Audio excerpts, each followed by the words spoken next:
Assalamualaikum warahmatullahi wabarakatuh. Kami dari kelompok 1 akan mempresentasikan materi kami yang berjudul Konsep Pendidikan dan Kurikulum. Sebelum itu izinkan saya memperkenalkan diri beserta teman saya. Saya sendiri Sonia Muns dan teman saya Ainul Fitria. Baiklah, langsung saja masuk ke pokok pembahasan, yaitu konsep pendidikan. Pendidikan merupakan usaha yang sengaja secara sadar dan terencana untuk membantu meningkatkan perkembangan potensi dan kemampuan anak agar bermanfaat bagi kepentingan hidupnya sebagai seorang individu dan sebagai warga negara atau masyarakat, dengan memilih isi atau materi, strategi kegiatan, dan teknik penilaian yang sesuai. Nah, telah kita ketahui bersama bahwa berhasil tidaknya suatu usaha atau kegiatan tergantung kepada jelas tidaknya tujuan yang hendak dicapai oleh orang atau lembaga yang melaksanakannya. Maka dari itu, pendidikan bertujuan untuk berkembangnya potensi peserta didik agar menjadi manusia yang beriman dan bertakwa kepada Tuhan Yang Maha Esa, berakhlak mulia, sehat, berilmu, cakap, kreatif, mandiri, dan menjadi warga negara yang demokratis serta bertanggung jawab. Selanjutnya, pokok pembahasan kedua yaitu konsep kurikulum.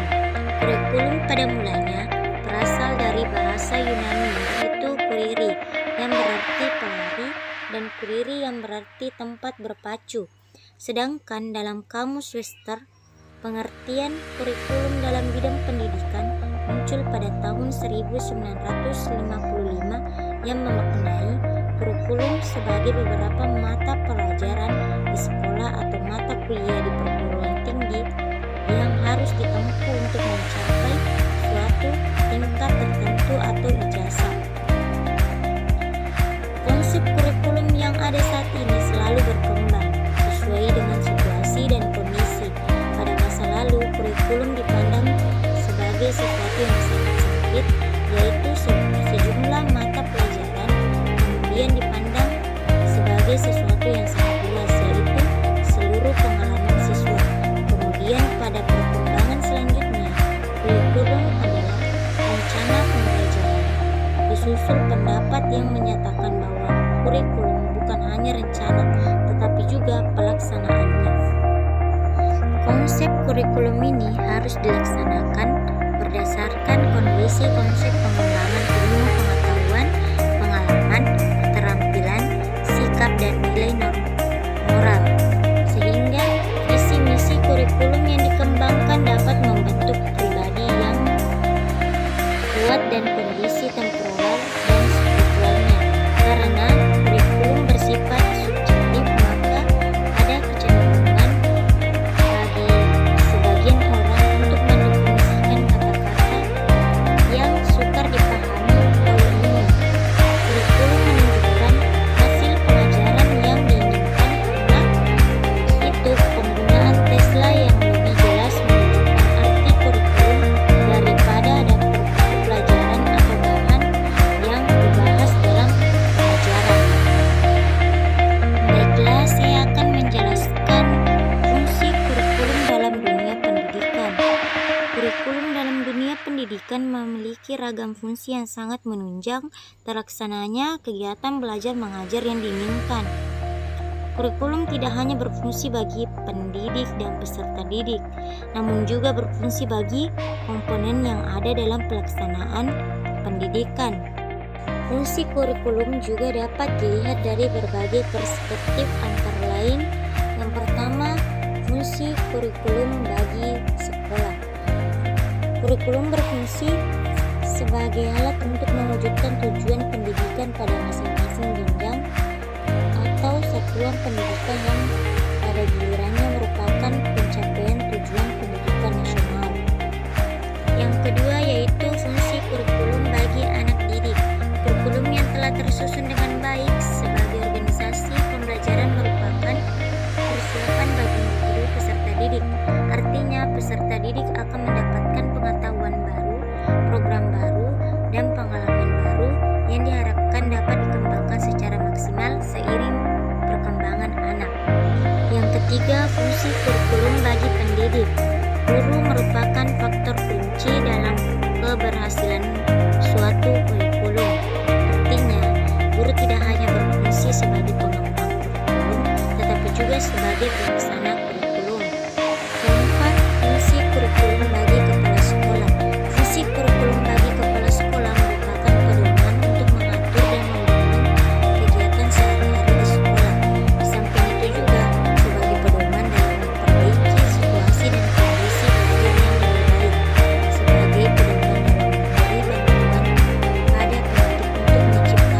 masyarakat dapat mengetahui apakah pengetahuan, keterampilan, sikap, dan nilai-nilai yang dibutuhkannya relevan atau tidak dengan kurikulum suatu sekolah.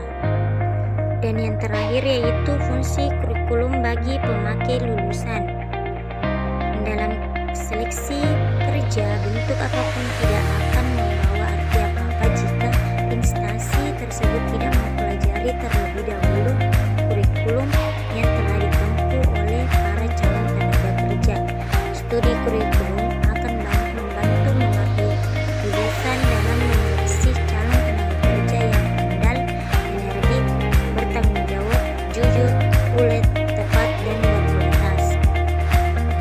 Pokok pembahasan yang terakhir yaitu C. Menguraikan anatomi kurikulum. Yang pertama yaitu definisi anatomi kurikulum.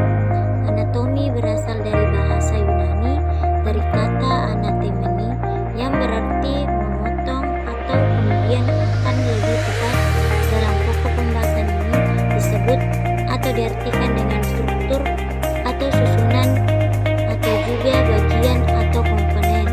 Kurikulum memiliki komponen yang memiliki peran penting dalam sistem pendidikan sebab dalam kurikulum bukan hanya dirumuskan tentang tujuan yang diingin dicapai, akan tetapi juga memberikan pemahaman tentang pengalaman belajar yang harus dimiliki oleh setiap siswa.